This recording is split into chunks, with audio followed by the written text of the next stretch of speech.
Bank है।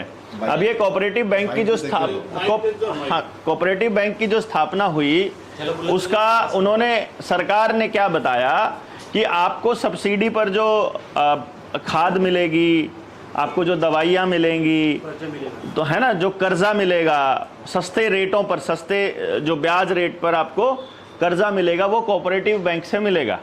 और cooperative bank को ये दिखाया गया कि किसान का बैंक है। और अब ये कोऑपरेटिव बैंक से ही इन लोगों ने आपकी ज़मीन नीलामी के दस्तावेज जारी कर दिए। आपके ने बताया कि 70,000 रुपया सैंक्शन हुआ, उसमें से 60,000 रुपया मिला। उसके बाद वो एनपीए हुआ, एनपीए होने के बाद वो आपके पास जो वसूली की रकम आई 2,15,000 का ब्याज आया, 293 टोटल हो गए। 293 टोटल हो गए। उसमें से बैंक आपसे 10-10 हज़ार रुपए की जो ये नीलामी वाली प्रक्रिया था, इसका खर्चा ले चुका है पहले। ये कितने दिन पहले ले चुका है? अभी 1 महीना पहले। 31 दिसंबर के पहले। क्या हुआ था सर? इधर दीजिए माइक। हाँ, सितंबर अक्टूबर में नीलामी का हमको नोटिस आया था। हाँ हाँ हाँ। और उसमें जो अपने काटोल नागपुर जिले के जितने भी बड़े लीडर लोग हैं, उनके सबके पास हम एक 2 बार जा चुके। हाँ। वो भी गए थे हमारे साथ बैंक में। हाँ हाँ। फिर एक नेता के कहने के, और वो मंत्रालय में आते जाता रहता है, तो वो जो नीलामी का तारीख था, जो भी था सितंबर अक्टूबर नवंबर का, याद नहीं मुझे, तो उसको पोस्टपोन किया था 31 दिसंबर तक। ठीक है ना।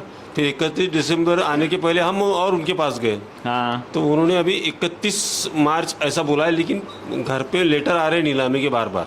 हाँ। तारीख पे तारीख।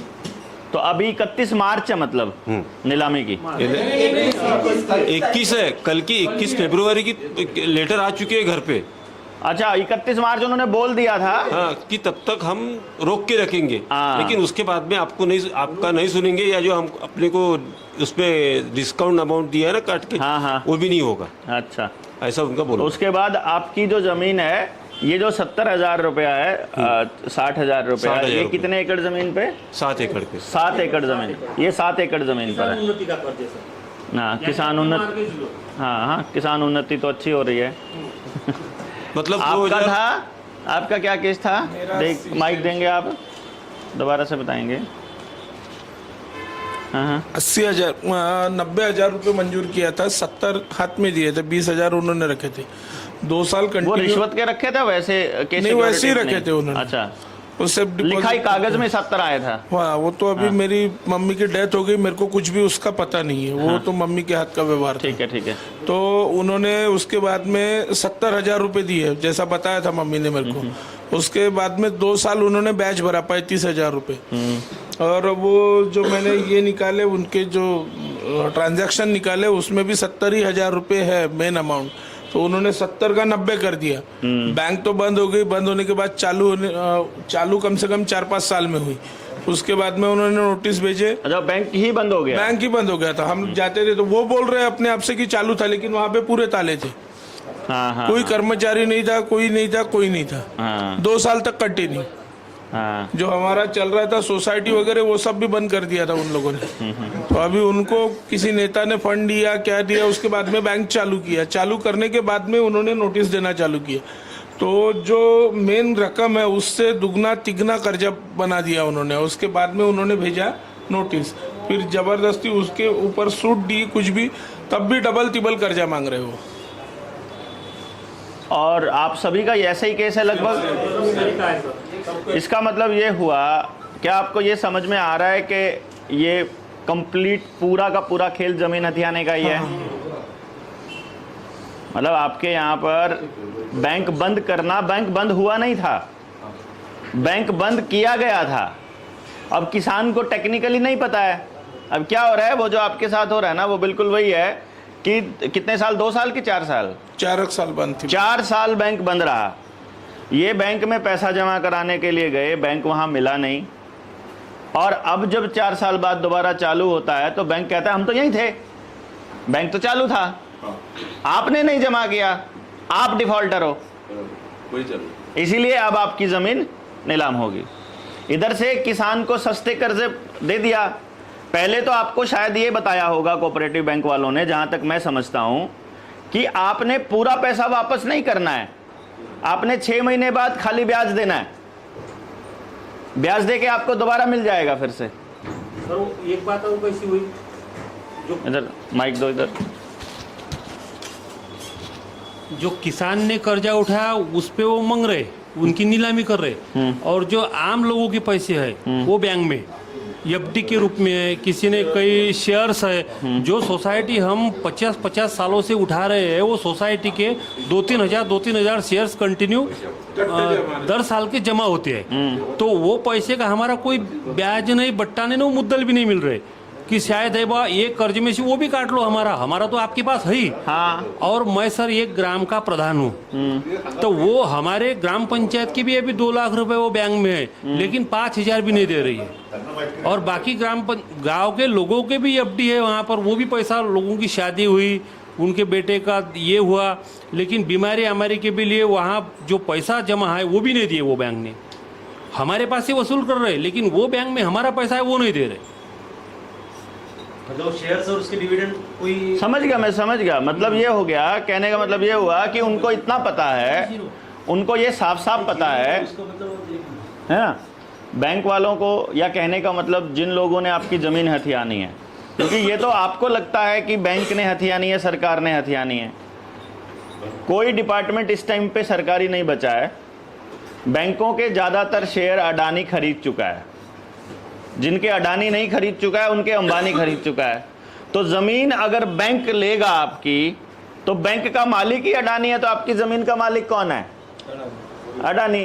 थोड़े दिन पहले आया होगा वो आप लोगों के पास ज़मीन खरीदने के लिए, आपने नहीं बेची होगी, तो वो इस रास्ते से आ गया, क्योंकि उस टाइम पे किसानों को जगाने वाले लोग आ जाते हैं। अब उनको ये मालूम है कि ना तो इस प्रदेश में विपक्ष बोलेगा, ना सत्ता पक्ष बोलेगा, ना स्थापित पार्टी बोलेगी, ना कोई एनजीओ बोलेगा, और एक ही संगठन में 50 संगठन हमने खड़े कर दिए। किसान संगठन के नाम पर भी 50 संगठन खड़े कर दिए, तो किसान भी कंफ्यूज है किसके पास जाना है। तो आपको संगठित रखने का कोई साधन नहीं है, ये उनको मालूम है। और अब आप टोटल बेसहारा हो। अकेले अकेले चलोगे तो रगड़ दिया जाएगा, अगर इकट्ठे होगे तो आपको आप में से कोई नेता चुनना पड़ेगा, या कोई मेरे जैसे नेता को चुनेगा कि भाई हाँ चलो आप, मेरे जैसा आदमी आएगा, वो कहेगा कि मैं आपको बचाऊंगा, और वो चल के वो भी फिर उधर ही बेच जाएगा। यही होता है ना, किसान का नेता बन करके यही करते हैं। कारण कि किसान अपने हक नहीं जानता, किसान को अपने कानून नहीं पता, किसान को इकट्ठा खड़ा होकर बोलना नहीं आता। उसको इसीलिए तो गाँव में अनपढ़ रखा गया ना, कि कानून की जानकारी देनी ही नहीं है इसको, क्योंकि यदि इसको पूरी कहानी का पता चल गया तो ये छोड़ेगा नहीं, क्योंकि सबसे ज्यादा तादाद में किसान ही तो है इस देश में। देखिए कल वाली जो नीलामी है, क्या ऐसा हो सकता है कि हम सब लोग अपने गांव को इकट्ठा करके या पड़ोस को इकट्ठा करके कल की नीलामी अपनी संख्या बल पे रुकवा दें? सर का वैसे हो रहा, यहाँ पे बच्चों को करके आमदार है, हाँ, उनका विधानसभा उधर देना, माइक देना। कल वही करने वाले हैं, 800-900 लोग जमा हैं। हाँ हाँ हाँ, एक हाँ, बच्चू कोड़ू करके आमदार है, हाँ। वो किसान के फेवर में बोलते हैं। हाँ। हालांकि उनका विधानसभा क्षेत्र जो है वो अचलपुरा था, लेकिन वो हमारी मांग पे वो कल यहाँ पे आ रहे आंदोलन करने के लिए वगैरह। हाँ। सर 8, 9, 10 तारीख को भी नीलामी हो चुकी है। हाँ, इसी महीने में 8 फरवरी, 9 फरवरी और 10 फरवरी को भी नीलामी हो चुकी है। हम कुछ वकील लोगों की तरफ हम सब लोग गए थे, तो उनका बोलना भी ऐसा आ रहा कि नीलामी करने के लिए बैंक ने जो प्रोसीजर करना जरूरी है वो सब प्रोसीजर बैंक ने कर लिया है। ये कोऑपरेटिव बैंक है, तो कोऑपरेटिव बैंक का अपना एक खुद का सेपरेट कोऑपरेटिव कोर्ट है, तो हमारी केस वहाँ पे स्टैंड होंगी, हाई कोर्ट में नहीं होंगी, तो इनके बारे में भी बहुत सारे लोगों का कन्फ्यूजन है। और जो प्रोसीजर लगती कलेक्टर की आरआरसी वगैरह ऐसा कुछ उन्होंने कुछ हमको लीगल बातें समझाई, तो वो भी उसमें कन्फ्यूजन है।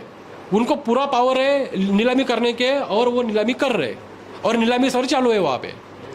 नहीं वो तो ठीक है, मैं एक ही बात पूछ रहा था, जो मेरा सवाल था वो ये था कि क्या हम लोग अभी संख्या बल के ऊपर अभी के लिए, क्योंकि आप कागजों में कार्रवाई करते हो तो वो आप ऐसा नहीं हो सकता ना कि आज कागज तैयार करेंगे और कल को आपकी नीलामी रुक जाएगी, ऐसा तो नहीं हो सकता ना। कागजों में कार्रवाई करने के लिए अपने पास महीना भर 2 महीना भर तो हो कम से कम, क्योंकि कारण क्या है, आपको पूरी तरह से कर्ज मुक्त करना है, पूरी तरह से। और पूरी तरह से कर्ज मुक्त करने के लिए आपको पूरी बात समझनी पड़ेगी, पहले पूरी बात समझनी पड़ेगी ना। उसके लिए आप ऐसा नहीं समझ सकते कि ऐसे ही खाम खा कुछ भी समझ लेंगे। जिनसे आपकी मुलाकात करवानी थी सुबह, जिन्होंने आना था, उन्होंने एक किताब लिखी है, वर्मा जी जिनका मैं जिक्र कर रहा था। उस किताब में उन्होंने ये लिखा है कि जो आपके साथ जो आपको ये पैसा दिया जा रहा है ना, आपके खाते में ट्रांसफर कर दिया, ये पैसा है ही नहीं, ये रुपया है, असल में रुपया है ही नहीं। जैसे आपकी जेब में कुछ पड़ा होगा, कोई नोट पड़ा होगा जेब में, है ना, है कोई नोट, अभी कोई भी नोट दे दो, 100 का दे दो, ये हाँ हाँ चलो ये दे दो, ये दे दो, हाँ कोई बात, हाँ 1 का भी दो मुझे। देखो आपको जो समझना है ना, मोटी चीज़ क्या समझनी है, आपको इन 3 में भेद समझना है कि ये क्या है। ये 1 रुपया है, ये 5 रुपया है, ये 100 रुपया है, सबको ऐसा लगता है कि ये रुपया है। इसके ऊपर लिखा हुआ है 1 रुपया, है ना, खाली 1 रुपया। इसके ऊपर क्या लिखा हुआ है,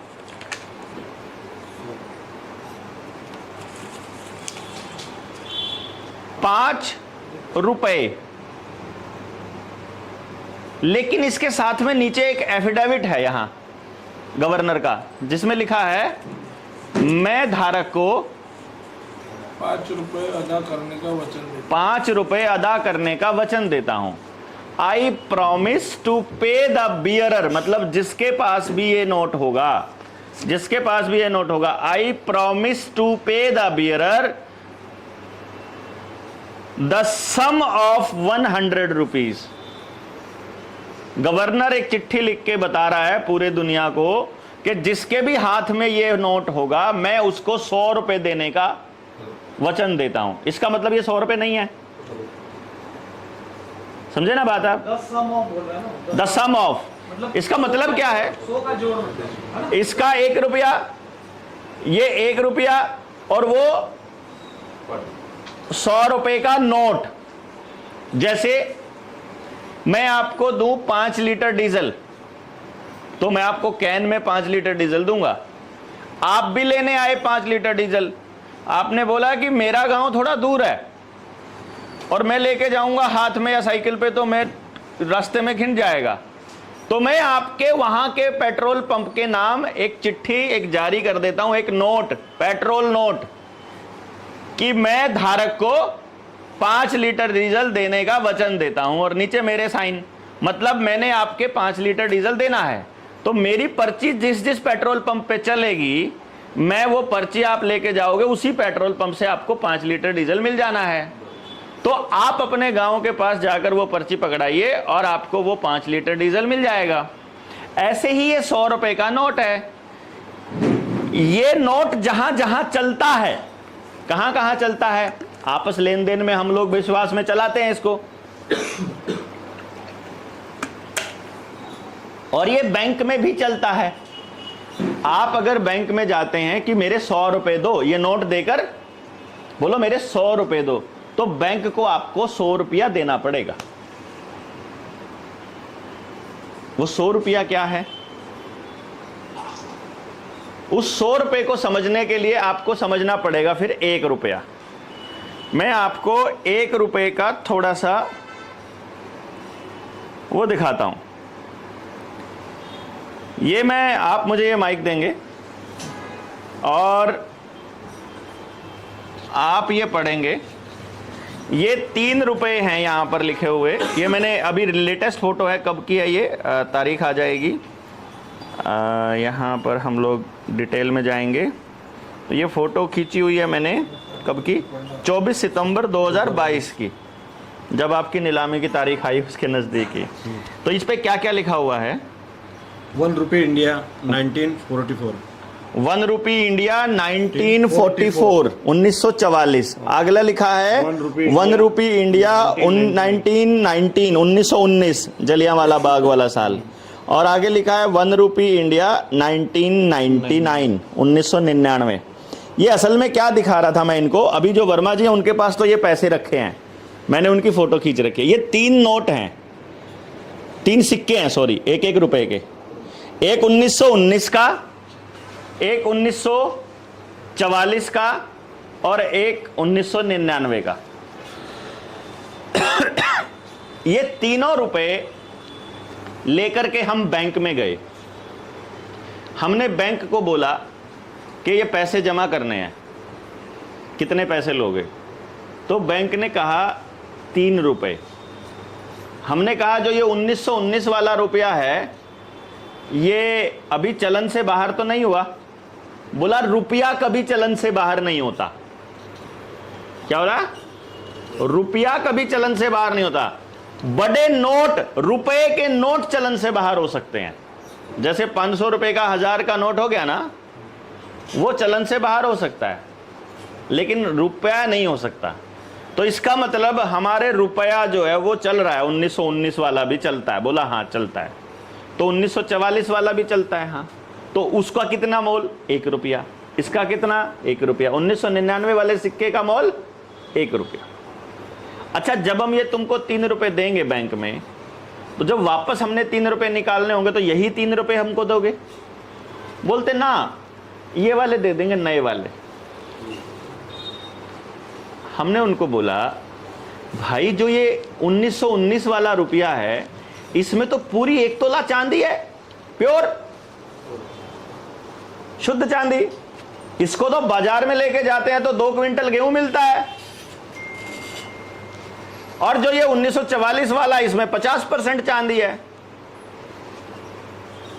555 ग्राम मतलब 5 ग्राम चांदी है। और आप इसको, इसमें 1 क्विंटल गेहूं मिल जाएगा हमारे को तो। और जो ये आज वाला है इसमें तो कुछ भी नहीं मिलता 1 रुपए में। तो फिर ये मेरे 1 रुपए की कीमत, जो ये 1999 वाला 1 रुपया और 1919 वाला रुपया, इसके बीच की कीमत बराबर क्यों नहीं है?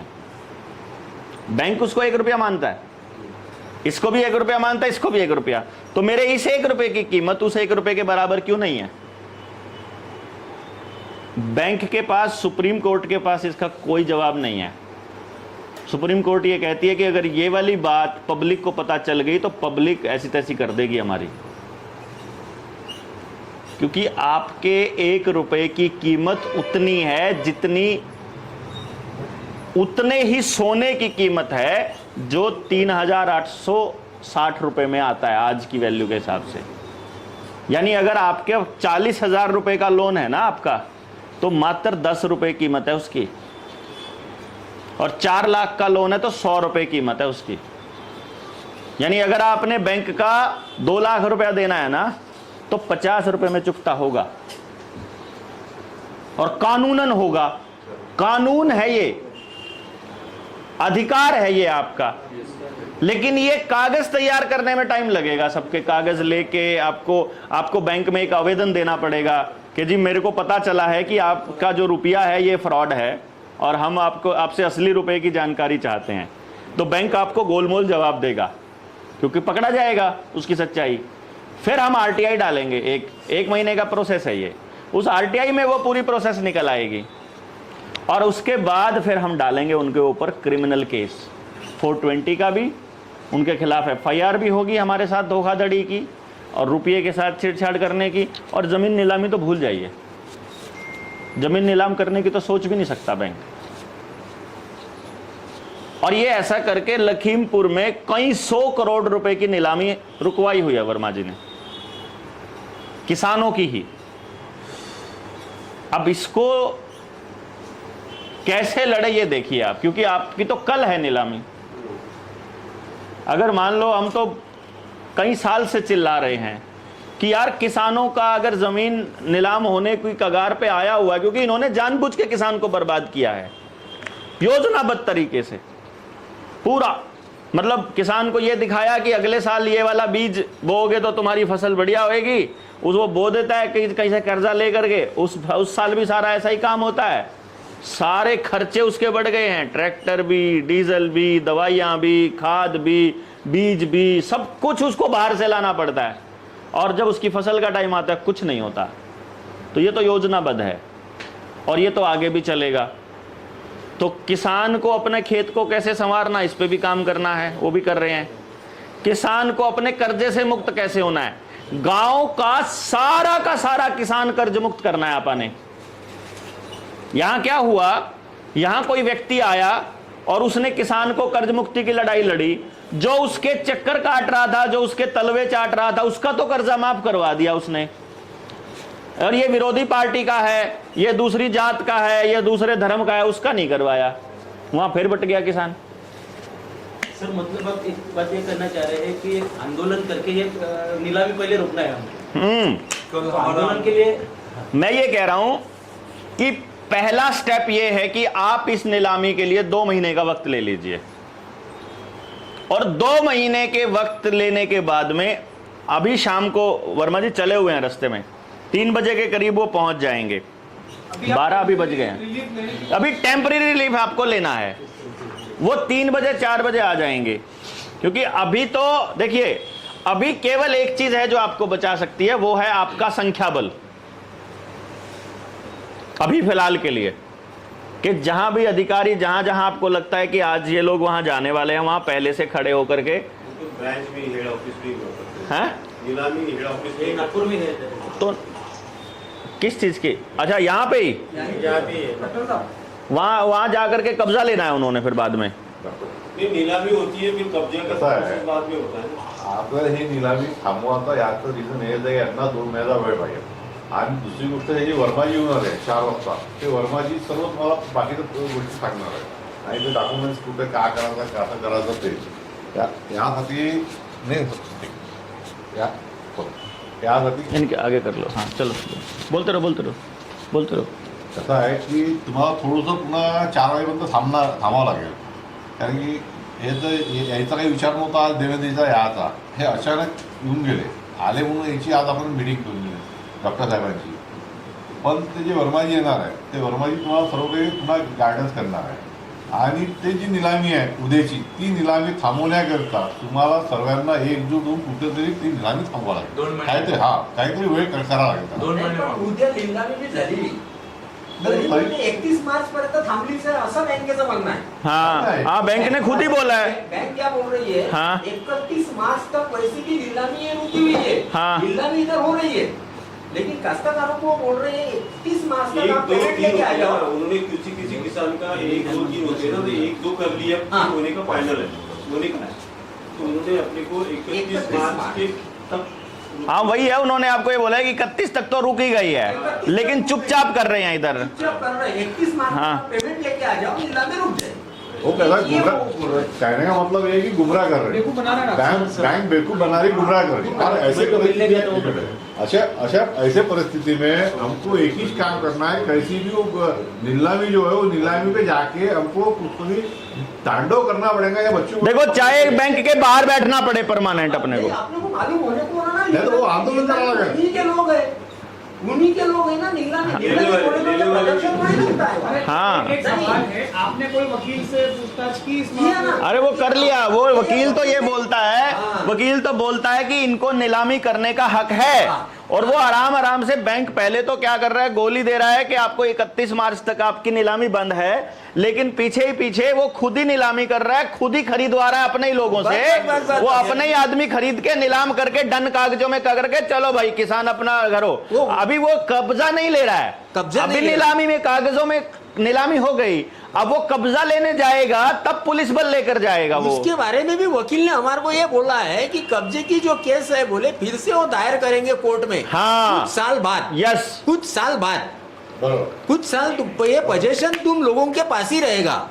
हाँ ऐसा कौन वो एडवोकेट बोल रहा है? एक सवाल और था, भैया ने जैसे बताया था कि कुछ किसानों की नीलामी हो गई, हाँ। एक है दो ना? हुआ है। तो जिनका ऐसा हुआ है उनकी अभी क्या स्थिति है? मतलब उनकी वो स्थिति- उनको उनकी स्थिति कुछ नहीं, वही उनको है। पता ही नहीं है। नहीं वही स्थिति है जो मैं बोल रहा हूँ। हाँ। मेरी भी 10 तारीख को मेरी भी खेती की नीलामी थी, तो ये एक दो मेरे इसमें भी हो चुका है, उन्होंने फाइनल नहीं किया, मतलब बोलियां लग गई है, बोलियां लग गई है। स्थिति वही है। लेने वाले इनके गांव से ही गए थे, मेरी नीलामी में खेती लेने वाले इनके गांव से ही गए थे। हाँ, विरोधी पार्टी ये खास चीज है।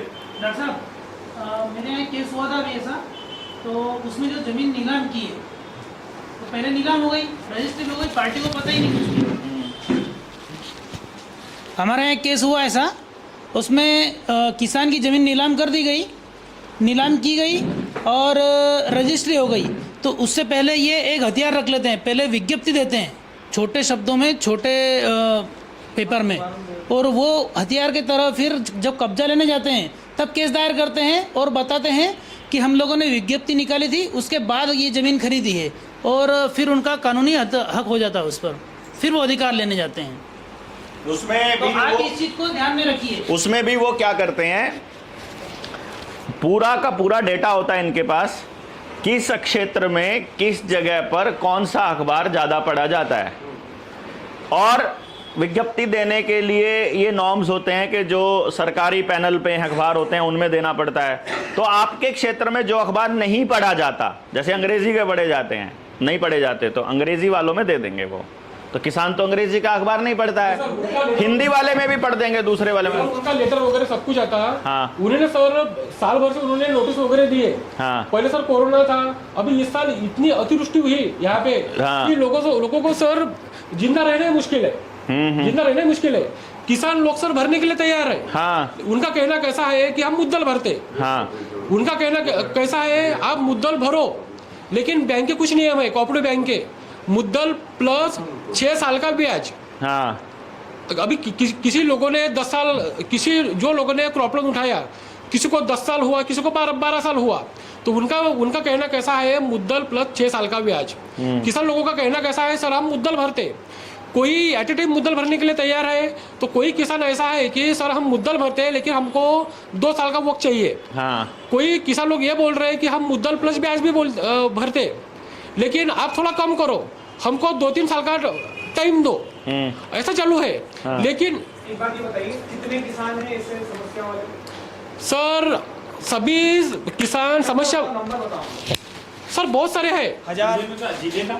हाँ जिले का, इस यहाँ की बात करो, इस शहर की बात करो, इसकी बात करो, हैं इस शहर की 5,000। तो देखो अब आपको है ना, अभी क्या हो रहा है मालूम है ना, आप अलग कॉम्प्रोमाइज करने की बात कर रहे हो, आप अलग कॉम्प्रोमाइज करने की बात कर रहे हो, आप अलग कॉम्प्रोमाइज करने की बात कर रहे हो, तो इसमें क्या है ना, आप बटे हुए हो।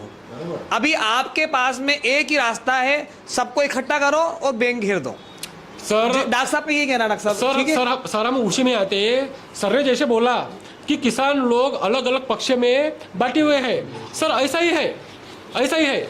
अभी मेरे गांव में 10-12 लोगों को नोटिस आया होगा, वो क्या समझ रहे हैं कि नहीं हमारी जमीन नीलाम नहीं होती, हमारा क्रॉप लोन है।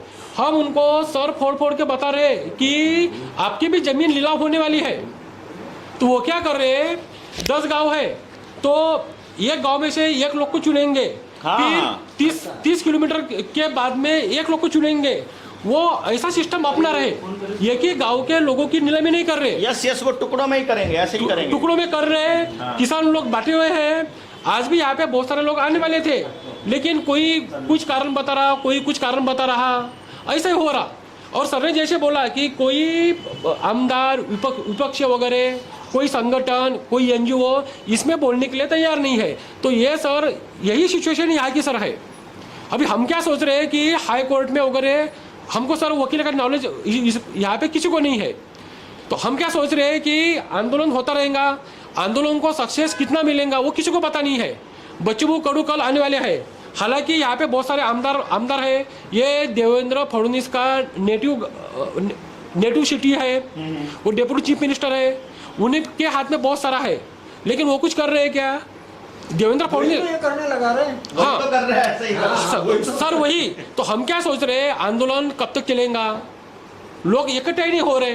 तो हम क्या सोच रहे हैं कि हाई कोर्ट में केस दायर करके होता है तो तो हार्ड एंड फास्ट उस पे रोक लगा दी जाए। हाँ वो सही है आपका। अभी वही है सर। टेक्निकली ये है और आपको परमानेंट जो अभी शाम को डॉक्टर हाँ। वो आएंगे क्या? अभी एक बात बताइए, एक मिनट ना। और सर यहाँ के जो वकील है हाँ। हमने बहुत सारे लोगों से बातचीत की कि यहाँ पे जो नीलामी चालू है वहाँ पे स्थगिति कैसे क्या ली जाए, उनका भी कंफ्यूजन है कि केस कैसे दायर करे, कहाँ पे दायर करे, क्या करे।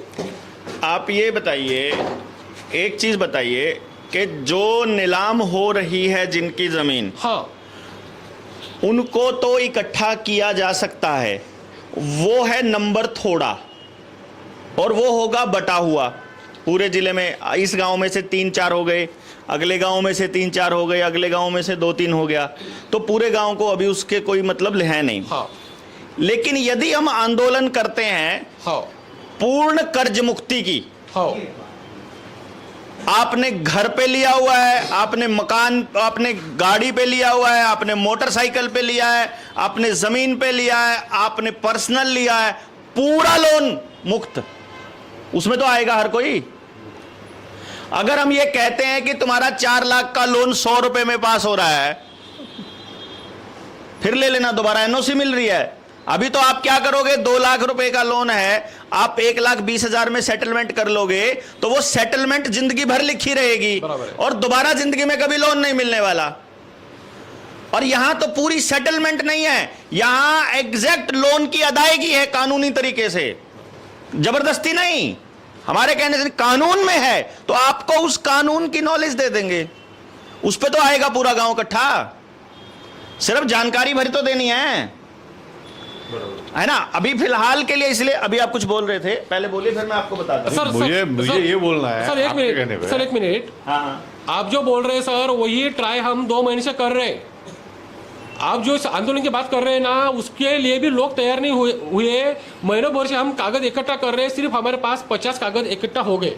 दादा अपने पास 1 मिनट सामने लग अभी देखिए। जाता, आपके पास 50 कागज है अभी फिलहाल में, तो 50 लोग तो आपके साथ है ना। हाँ, हाँ। नागपुर डिस्ट्रिक्ट को डुबाने वाला राजेंद्र मोड़क है अपना, सॉरी सुनील केदार है, तो हम सुनील केदार को क्यों नहीं टारगेट बनाते? हम टारगेट बनाओ ना, कल सुनील केदार को, आमदार है ना, मिनिस्टर भी था, सुनील केदार ने नागपुर डिस्ट्रिक्ट को डुबाया ना 150 करोड़ से, 1,500 करोड़ से, तो हम उसको कल के दिन टारगेट बनाओ ना उसको, क्योंकि हमको अगर नीलामी रोकना है कल की, तो कल के लिए तो हमको उसको टारगेट बनाओ। सर यही बातें हमने लोगों को समझाई कि हमारे क्षेत्र के आमदार अनिल बाबू देशमुख हैं, उनके यहाँ पे जाओ, उनके यहाँ पे धरना धरो। जो यहाँ के अलग अलग क्षेत्र के जो आमदार हैं, उनके यहाँ पे जाओ, धरना करो। कोई ऐसा करने के लिए सर तैयार नहीं है। वो ऐसा इसलिए करने को तैयार नहीं है, देखिए 2 कारण हैं। आज का जो किसान है वो अपने घर से निकलने की क्यों हिम्मत नहीं कर रहा, उसके पीछे 2 कारण हैं। पहला, वो अपने आप को अकेला महसूस कर रहा है, हाँ। और दूसरा, अभी उसे लगता नहीं है कि मेरी गला अभी कसा गया है, वो सोच रहा है अभी मुझे रिलैक्सेशन मिला हुआ है, या जो बिल्कुल कसा हुआ है, हाँ। वो पिछले 5-4 साल से इतनी ट्राई मार चुका है, उसको हर आदमी ने ठगा है। वो जिसके पास भी गया, वकील के पास गया, वकील को कोई मतलब नहीं है इसका केस जीते हारे, इतने पैसे दे फटाफट, वही तो कर रहा है ना। वो दूसरे आदमी के पास गया और किसी संगठन के पास गया तो उसको भी पैसा चाहिए, हर आदमी को पैसा चाहिए। हमने भाऊ से बात करी थी, अविनाश काकड़े जी से हम बात कर रहे थे, हम 2 महीना पहले इनके पास आए थे और हमने इनको ये कहा था कि देखो भाऊ, जो गांव में ऐसा किसान है जो बिल्कुल नीलाम होने के कगार पर है, उनकी ज़मीन छुड़वाना पहला काम है अपना। और तो वकील भी पैसे लेता है, जो ऑफिस मैनेज करता है वहाँ भी पैसे लगते हैं। लेकिन अगर किसी किसान का ऐसी हालत है कि वो 1,00,000-2 लाख रुपया भी पे नहीं कर पा रहा है, तो उससे पैसे लेना पाप है, क्योंकि वो तो पहले से ही क्योंकि 1,00,000-2 लाख भी पे नहीं कर रहा, इसका मतलब उसके पास अभी इतनी आमदन नहीं है, तो उससे हम 5-10-20 हज़ार भी नहीं ले, मतलब उससे तो हम कुछ भी नहीं लेंगे। उसको खाली इतना बोलना है कि तुम तो आओ निकल कर, तुम्हारी जमीन पहले बचानी जरूरी है, क्योंकि असली पूंजी है सोना और जमीन। ये पैसा जो है ये पूंजी नहीं है, ट्रैक्टर, कार, मोटरसाइकिल कुछ भी पूंजी नहीं है, असली पूंजी जमीन है। अगर आपकी जमीन चली गई, जिंदगी में दोबारा जमीन नहीं खरीद पाओगे आप लोग, और जमीन चली गई तो रोटी नहीं खा पाओगे, क्योंकि आने वाले वक्त में ये देश में भूखमरी आने वाली है। ये पूरा योजना है इनकी, तो इससे अगर देश को बचाना है तो किसान का बचाना जरूरी है, और किसान अगर छोटा किसान है ना, उसका बचना बहुत जरूरी है, क्योंकि इस देश को अभी तक बचाया हुआ छोटे किसान ने है। तो ये क्या कर रहे हैं, छोटे किसान के जिसके पास 1 एकड़ 2 एकड़ 1 बीघा 5 बीघा 10 बीघा, पहले इसको लपेटो, और उसको खरीदने के लिए उसी के गांव में बंदा मिल जाएगा, उसके लिए उनको बढ़ेगा आदमी। उसके बाद फिर 5 एकड़ वाले को लपेटो, उसको भी लेने वाला वहीं मिल जाएगा। फिर 100 एकड़ वाले जमीन खरीदने के लिए अडानी अपने आप आ जाएगा, फिर टेंशन नहीं है। 100 एकड़ का चंक एक ही आदमी से खरीदना आसान है, और 100 एकड़ 100 लोगों से खरीदना फिर मुश्किल है, बीच में एक दो नहीं बेचेगा। अगर भूमि अधिग्रहण भी करेंगे तो उसमें भी फिर आंदोलन कर देंगे ये लोग। तो ये लोग बैकडोर से आ रहे हैं कि अधिग्रहण कर रहे हैं तब भी काबू नहीं आ रहे, और किससे कर रहे किस तब भी काबू नहीं आ रहे। तो इसके लिए अविनाश बाबू आए, आइए।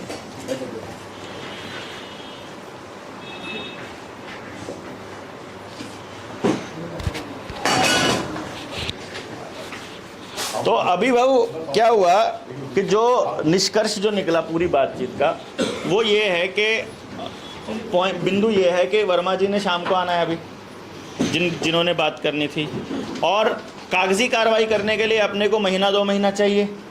ये लोगों में से कुछ लोगों की ज़मीन ऐसी है जिनकी नीलामी कल होने वाली है, तो कल की नीलामी कागज़ों के दम पर तो नहीं हो सकती, वो तो लोगों के दम पर ही रुक सकती है, मतलब कल की नीलामी। तो कल की नीलामी रुकवाने के लिए ये आपको देखना है, आप जा कर के उस बैंक के बाहर बैठ जाते हो, आप उसके बैंक मैनेजर से जाकर मिलते हो, आप वहाँ जाकर कोई और मिलता है, तो ये देख लीजिए।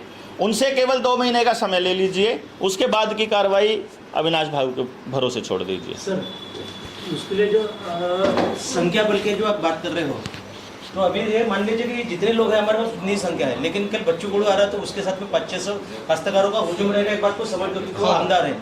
अविनाश भाऊ, एक महत्वपूर्ण गोष्ट लक्षात आली आपल्याला जी, अपने पास जो आज के तारीख में सर बोल रहे हैं कि हमको संख्या बल होना है, जिसके बदौलत हम रोक सकते हैं, लेकिन आज हमारे पास जितने हैं उतने हम संख्या बल से बदल, आज जो भी 30-35 लोग हैं, लेकिन कल बच्चू गुड़ू आ रहा है, वहाँ पे तो 500 लोग कम से कम रहेंगे किसान लोग।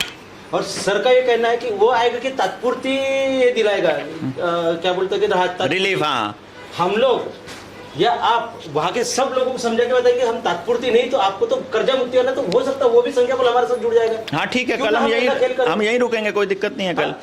हाँ। हम उसी वक्त हम लोग वहाँ पे चले जाएंगे। हाँ। हो सकता है हवा के समान बात फैलेगी कि हम तो कर्जा मुक्त हो रहे हैं। हाँ। और अपने जैसा घर लोग ये तो जो बोला है वो भी हम प्रचार करेंगे, तो हजारों लोग तो लाखों लोग हमारे साथ ऐसे ही खड़े हो जाएंगे। सर मैंने इनको जब बोला था कि रिपोर्ट दे दो, हाँ तो वो तो नहीं कहना, वो तो मैं क्या मैं बोला था रिपोर्ट दे दो पुलिस थाने में। हाँ। बीवी के नाम से रिपोर्ट दे दो कि हम आत्महत्या मेरा मर्द करने जा रहा है। हाँ। इसकी वजह से मेरी बेइज्जती हो गई समाज में, मेरे बच्चे की हाँ। शादी वादी नहीं होगी, रिपोर्ट दे दो। बिल्कुल। उसके इन्वेस्टिगेशन में 2 महीने निकल जाते हैं।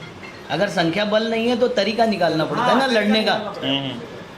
अगर तरीका नहीं निकालोगे तो फिर कैसे होगा। हमने वो योजना बनाई, दूसरे दिन आए नहीं ये लोग। मैं तो कई दिनों से यही लड़ाई लड़ता हूँ, मुझे पता है ये कितने तरीके से लड़ते हैं, कितने बहादुर, ये तो है नहीं। तो ये ऐसा करायचं का मग अपन? ये तो एक पीछे से भाग जाता है, आत्महत्या कर लेंगे मगर ये सामने होके लड़ेंगे नहीं। वो अकेला महसूस करते हैं ना, इनको नहीं मालूम कि अकेला खड़ा होकर है ना साथ में। अकेला कौन होता है यार, शेर भी अकेला ही होता है जंगल में कि 4-5 लोग लेके जाता है शिकार करने के लिए। तो अकेला ही होता है। तुम करो तो। मैं कितने दिन हो गया बताए आपको, 8 तारीख से मैं बता रहा हूँ, जब आप मेरे पास आए थे कि आप रिपोर्ट दो, दिए किसी ने? आपके साथ में ये आने को तैयार था, पुलिस से बात ये करेगा, सब कुछ करेगा, मगर रिपोर्ट तो आप दो। बैंक में जाके आया था मैं 4 दिन पहले। आपको काटोल को भी बोला था रिपोर्ट दो, आपको गणेशपेठ थाने में बोला था, आप सुनोगे नहीं तो क्या करोगे? फिर ऐसे ही चलते रहेगा। आता याच्यातही हा ग्रुप कसा वाटलाय भाऊ हे सांगतो की काही काय म्हणतात की आम्ही मुद्दल भरून सेटल करतो, कोई काही म्हणते कि ब्याज, तो वो करोच मत ना, डट कर जाओ, हम ना मुद्दल भरेंगे ना ब्याज भरेंगे। बाद में हम जैसा डॉक्टर साहब बोल रहे हैं लीगली हमको पैसा भरना है 150, वो भरने के लिए क्यों नहीं हट रहे? उद्या आंदोलन करायचं आहे, कल के आंदोलन के लिए करो ना। टार्गेट बनवायचा आहे, 11 टार्गेट बोलो मीडिया आंदोलन है 2 महीने बोलता हूँ मैं। हाँ, कल उनको बोलो, कल के लिए उनको जितना रिलीफ वो दे सकते हैं उन कल ले लेते हैं। और कल ही, आज शाम को वर्मा जी अभी आ जाएंगे, ठीक है, और कल वहाँ पर वो भी पहुँचते हैं और हम भी पहुँचते हैं, फिर देखते हैं। जो बच्चू गुळू सोबत 1500 लोकांचा हुजूम आहे, त्याच्यातले अर्धे अक्षय असतं आपल्यासोबत येईल, त्याची गॅरंटी मी देतो। आपल्याला उद्या वो एवढे लोक माझ्यासोबत मी तुला एक पाहिजे गोष्ट सांगतो. याच्यापेक्षा जास्त घेऊ जास्त आहे, 2-4 लोक आहे. एवढे लोक जरी असले तरी हा. यांच्या भरोशावर मला नेतागिरी नाही करायची ते मुर्दाड पुढे लोकं आहेत. कुणाला माई शेती आहे का मी गेलो की यांच्या मी भरोशावर गेलो. झोपडपट्टीच्या लोकांच्या भरोशावर नेतागिरीच होत नाही कोणाची. नहीं यांना वाचायचं असेल त्यांना मग साथ द्यावा लागेल नहीं तो हम देखिए पहले दिन जब खबर साथ छपी नाही पेपर में द्यायची, सर, स्वतःसोबत उभे झाले पाहिजे. साथ बीत नाही तुम्ही जब तुमच्यासोबत पेपर में उभे खबर व्हा. छपी तो हमारे एक भाव के मित्र और हमारे एक अध्यक्ष संगठन के उनको लेके मैं बैंक गया, हालांकि मेरी 1 इंच भी खेती नहीं है कि भैया आपने तो अपमानित किया किसानों को. फिर इनके बाद फिर हमको भाव ने बताई उस तरीके से हमको यहाँ जाना था पुलिस स्टेशन में रिपोर्ट करके हमारी बदनामी की कर. ये एक भी नहीं आया किसान. मैं इंतजार करते रहा. मैं आखिर में भाव को फोन किया, भाव बोला देखा एक भी किसान नहीं है. तुम्ही स्टँड राहिले शिका. 15 राज्यामध्ये मी जेल पाहिलंय. 15 राज्यों में मैं जेल दिख चुका हूँ किसानों के पीछे. कोई खड़ा नहीं होता. मैंने जो फोड़ा था ना वो इसका ऑफिस मोदी का 2014 में फोड़ा था मैंने. मेरे छात्र साथ में रहे, किसान भागे. अब क्या बताए इनको. सांगा आता उद्या किती वाजता येणार आहे बच्चू कडू तिथे. उद्या किती वाजता 11 वाजता उद्या येणार आहे. 9 वाजता पोहोचता त्या बँकेसमोर. पक्का मी 9 वाजून 1 मिनिट राहील तिथे. मी उभा राहील तिथे. चालेल. पाहुणे नवले पाहिजे. नाही नाही नाही ऐका माऊल बनवायचा ना आपण पहिले. बनवणार आहे ना मग सोबत पण काय होऊ शकते सांगा भाऊ काय म्हणता. काय नाही मला त्याला जे वाटते ते करून दे. अगर देखो हम कुछ बोल रहे हैं समझ लो कि हम 9 बजे क्यों जाना है तो जाना है. आप ये रहो ना क्यों आप 11 बजे जाना चाहते हैं. जब देखो आपकी खबर छपी थी पेपर में, मैं किसान नहीं होना, मेरे को 1 इंच जमीन है, फिर भी सबसे पहले बैंक में मैं गया था कि नहीं है. वो तो सुनार थे, बहुत सुनार थे, इतने बड़े सुनार थे उस एरिया के, मतलब जाने पहचाने शराफ. जिस दिन उनको पता लगा कि ये तो साला हमारे जरिए ही सोने के जरिए पैसा इकट्ठा करके, मतलब सारा सोना इकट्ठा करके लेके जा रहे हैं, दुकान बंद कर दी चारों शोरूम अपने, और लड़ाई लड़ने लगा रुपए की बंदा. 20 साल से लड़ाई लड़ रहा है कि ये पूरे देश का किसान एक एक आदमी कर्ज मुक्त करना है, क्योंकि ये सारा ठगी का चोर है, सारा चोरी हो रही है. नहीं मुझे कोई इनसे कुछ बात करना है. हाँ, रिपोर्ट का नहीं होती दिल्ली. हिंदी में रिपोर्ट क्यों नहीं दिया. हाँ, हमें भी सुन. मैंने बोला था रिपोर्ट देने के लिए, क्यों नहीं दिया. आपने बोला था कि हम रिपोर्ट दे के रहेंगे शनिवार को. क्या समस्या क्या थी. कोई डर लगा. रिपोर्ट लिखनी नहीं आई. देंगे तो बदनामी होंगी ऐसा लगा. अभी पेपर में छप के आया तो कोई बदनामी नहीं हुई. अगर हमारी बीबी को लेके जाएंगे तो बदनामी होंगी ऐसा. अच्छा, और तुम आत्महत्या करोगे, बीवी घूमेगी फिर, तो फिर बदनामी नहीं होगी. कुछ नहीं होगा. अरे जेलमध्ये गेल्याने इज्जत वाढते राजा. बदनामी होताना नाही पाहिलं मी कोणाची. कोणाचीच नाही होत. शेतकरी, तुम्ही खरं सांगतो, तुम्ही लढताना दिसले ना तर शेतकरी म्हणजे हे सगळे पॉलिटिशियन घाबरताना दिसतात. 390 दिन लड़े सरदार. पूरे तीनों किसान बिल वापस लेना पड़ा. मुंह दिखाने को जगह नहीं थी मोदी को. आप लड़ते हो ना तो पूरा शासन प्रशासन डोल जाता है. आपने लड़ना ही छोड़ दिया, आपने बात करना छोड़ दिया, आपने विरोध करना छोड़ दिया, और आपको लगता है कि वो आसानी से दे देंगे. आपको क्यों देंगे. जब मुझे लूट का माल मिल रहा है तो मैं क्यों छोड़ूंगा. आप बताइए. मुझे हराम का आपका मिल रहा है. आपको गेहूं पैदा करने में 12 रुपए लगते हैं और मुझे अगर 6 रुपए में मिल रहा है तो आपके लिए कुछ बोलूँगा मैं. मेथी की सब्जी पैदा करने में आपको 5 रुपए 7 रुपए लगते हैं और मुझे 1 रुपए में अगर मेथी मिल रही तो मैं छोड़ूंगा क्या. आपको करना पड़ेगा. अरे 5-7 लोग नहीं है, 10 लोग नहीं है आपके पास में कि जो रिपोर्ट दे सकते. आपने तो उस दिन बोला था मैं रिपोर्ट देता हूँ. लेना चाहिए. कोई अकेला ही था. अकेले आ जाते. किया था. सर मी प्रवृत्त केले, सगळ्यांना फोन केले, पण एकही जागा होत नाही. मी थकलेलो आहे. कल मैंने इतना बड़ा आंदोलन तैयार किया है. मैंने मेरे गांव से बुलाए लोग. आप ये देखो, सिंपल एक बात जो भाव ने बोला, उस आप वाली बात पे मैं ऐड करता हूँ. आपने बोला कि वकील भी बोलेगा, पुलिस भी बोलेगी, नेता भी बोलेगा कि बैंक के पास आपकी ज़मीन को कुड़की करने का, उसको हथियाने का, उसको नीलाम करने का पूरा हक है कानूनन. ऐसा बोलेगा, उसको हक हो गया, कानून है. यही बात भाव ने बोली. संसद में बहुमत से पास किए हुए 3 कानून संसद में ही वापस लेने पड़े उनको, केवल इस बात के ऊपर कि हम लड़े, वहां परमानेंट बैठे कि तुम्हारा कानून नहीं चाहिए ये वाला जो हमको बेघर करता हो.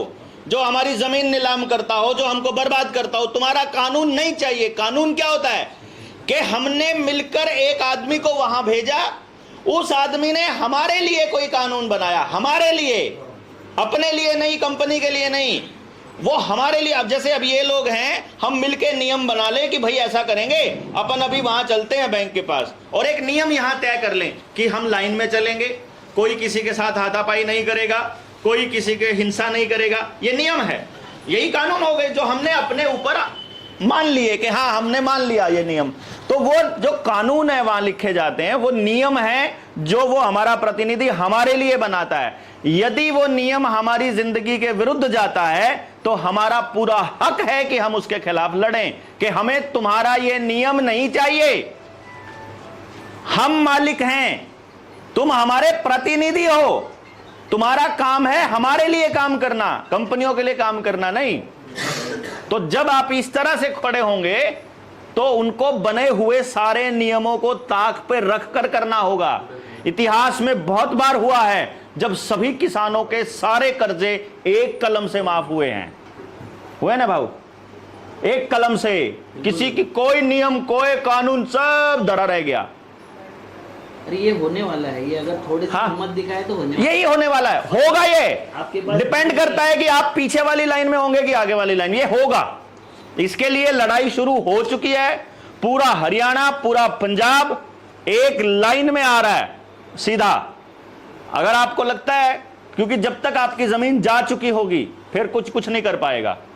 आज थोड़ा सा लड़ लो, मरोगे तो पक्का। वो मैं आपको एक छोटी सी बात बताता हूं। कोरोना शुरू हुआ, लॉकडाउन लगा, सबको घरों में कैद कर लिया। एक हमारी टीम में है अशोक भाई पटेल, वो ऐसे छाती पर लगा के, कमिश्नर साहब मैं बिना मुंह ढके यहां खड़ा हूं, मुझे गिरफ्तार करो, ऐसे लिखा और चौक पे खड़ा हो गया। पुलिस की गाड़ियां आई, आकर के उसको इंस्पेक्टर बोलता है, डीवाईएसपी बोलता है कि पटेल साहब घर में बच्चे नहीं है क्या? बोले हैं। तुमको रोकते नहीं है क्या? बोलते नहीं। क्यों, तुम मर गए तो बोला बच्चे समझाते नहीं तुमको? बोला नहीं समझाते। क्योंकि उनको एक बात का पता है कि ये हमारा बाप है ना, जो इनका बाप था वो मर गया, और उनका जो बाप था वो भी मर गया, और उनका जो बाप था वो भी मर गया, और ये भी मरने वाला है, एक दिन मरेगा पक्का, और फिर हम भी मरेंगे। हमारे घर में मरने का रिवाज है, और वो सबके घर में है मरने का रिवाज। अपन सारे मरेंगे। मैं प्रकृति का नियम नहीं तोड़ना चाहता ना मर के।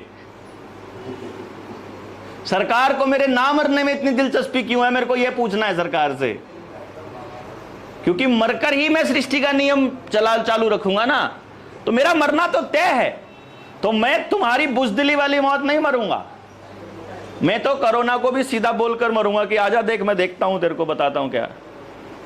जिस वक्त सारा देश डर रहा था, जिस आदमी को सच्चाई का पता होता है वो इतना निडर हो जाता है, वो किसी चीज से नहीं डरता है। तो आपको मरना है पक्का एक दिन। अब आपने ये देखना है कि आपकी जमीन नीलाम होते हुए खुद देखना है कि अगले परिवार ने झेलना है वो दुख। और फिर ये लड़ाई भी जीती जाएगी कर्ज मुक्ति की। कर्ज मुक्त होगा ये भारत। उस वक्त अगर आपकी जमीन जा चुकी होगी फिर आप कुछ नहीं होंगे। तो लड़ लो थोड़े से दिन और। नहीं, मैं हमको ये पूछना चाहता हूँ देवेंद्र भाई कि हमको गाड़ी जब उठाना नहीं होता हाथ से तो हम जैक लगाते ना। हाँ, पुलिस का रिपोर्ट जैक है यार। ये जैक है। हाँ, जब तुम्हारे पास 1000 लोग नहीं है, तुम नहीं रोक सकते, तो 10 लोगों में कैसे रोका जाएगा? तो पुलिस का सहारा लो। कानून उनके लिए है तो तुम्हारे लिए भी है, सबके लिए है वो। तो मैं तो जैक बता रहा हूँ ना, इतने ही लोग अगर जाके रिपोर्ट दे दे तो वो गाड़ी वैसे ही उड़ जाएगी। बात समझे हो? हमारी बात समझे कि नहीं? वो जैक है, करो। अच्छा एक काम करते हैं भाऊ, इसमें आ जाएगा। एक बात बताओ, सबका इसमें आ जाएगा न्यूज़पेपर। भाऊ एक बात बताओ, लोगों ने आत्महत्या की परमिशन मांगा। भाऊ एक बात बताओ, कल का आंदोलन क्या होता है क्या नहीं होता है हमको नहीं मालूम ना। कल जो होगा वो क्या होगा क्या नहीं होगा नहीं मालूम। आज तो हम लोग कर ही सकते हैं, आज ही कर देते हैं रिपोर्ट। मैं तो बोल रहा हूँ 15 दिन से। आज ही सारे जने कर देते हैं यहीं पे बैठे बैठे। अभी यहाँ से कागज एप्लीकेशन लिखो और सारे पहुंचो, थानेदार को बोलो एप्लीकेशन लिखो हमारी। अभी ये चलता है आपके सामने कि हमको परमिशन दो मरने की। दो हमको अपना जीवन खत्म करना है क्योंकि हमको जीने लायक इन्होंने छोड़ा नहीं है। भाई अडानी का नाम नहीं छपता पेपर में, हैं? किसी उद्योगपति का नहीं छपता, आपका तुरंत पेपर में छाप दिए। उसका इसलिए नहीं छापते कि उसका मैंने क्रेडिबिलिटी ये हो जाएगी, कोलैप्स हो जाएगी, हाँ। उसका बिजनेस कोलैप्स हो जाएगा। आपकी तो परिवार कोलैप्स हो गया पूरा, और फिर भी आप नहीं लड़ना चाहते तो फिर क्या करें हम? भाई मैं लड़ने वाले के साथ हूँ, मुर्दाड़ों के साथ में मैं नहीं रहता।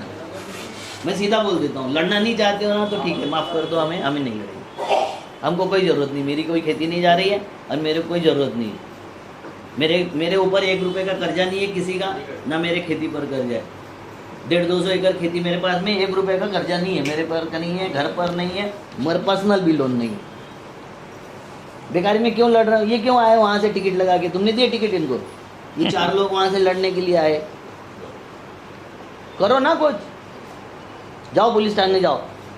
अभी के अभी लिखो। आज पोलीस स्टेशनला आणि उद्या बँकेत दोन्ही ठीक हाँ, दोनों जगह जा करके आहे आपला जो कागज कार्रवाई है वो करो। उद्याच्या आंदोलन जाने याच्यासाठी गरजेचं है क्योंकि हमारे पास जो संख्या बल कम है तो हम वो संख्या बल को भी हमारे आंदोलन से जोड़ेंगे, क्योंकि बच्चों को आखिर क्या करने वाला है, क्योंकि वो सत्ता के साथी है। तो वो क्या बोलेंगे, नहीं 2 महीन्यासाठी थांबा, 4 महीन्यासाठी थांबा, आम्ही बोलतो की थोड़ा कम कर देता, उतना ही बोलेगा, उससे ज्यादा नहीं बोलेगा। बस। उससे ज्यादा बोलने की उसकी आज के डेट में ताकत नहीं है। ताकत हमारी है क्योंकि हमारे को राजकारण नहीं करना है, हमको वोट नहीं मांगना है, ना हमको किसी का नेता बनना है, इसलिए हम सच बात बोल सकते हैं। अगर इतनी तैयारी है तो आज का आंदोलन और कल का आंदोलन दोनों आज से ही चालू कर दो, अभी से ही चालू हुआ करके घोषित कर दो।